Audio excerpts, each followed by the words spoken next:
श्रीनगर के Nowgam police station में एक ऐसा ब्लास्ट सुनाई दिया जिसकी आवाज ने पूरी घाटी को हिलाकर रख दिया। और कहानी इसके पीछे की और भी डरावनी है। जुमे की रात ठीक 11:22 श्रीनगर के नौगाम पुलिस स्टेशन में एक बड़ा धमाका हुआ। 9 लोगों की मौत, 32 लोग घायल। इलाज अभी भी 92 आर्मी बेस कैंप और स्किम्स सौरा अस्पताल में जारी है।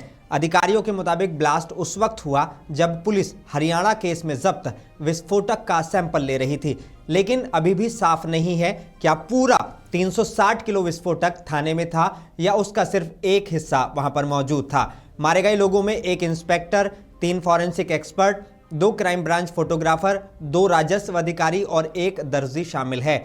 ये वही विस्फोटक था जो फरीदाबाद में पकड़े गए डॉक्टर मुजम्मिल गनी के घर से मिला था, जो दिल्ली के लाल किला ब्लास्ट केस में पहले ही गिरफ्तार है।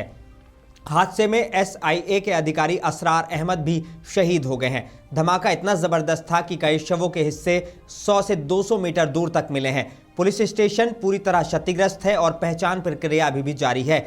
यह घटना ठीक उसी हफ्ते हुई है जब दिल्ली में लाल किला मेट्रो स्टेशन के कार ब्लास्ट में 13 लोगों की मौत हुई थी। केंद्र सरकार अब इसे बड़ा सुरक्षा अलर्ट मानकर जांच को तेज कर चुकी है।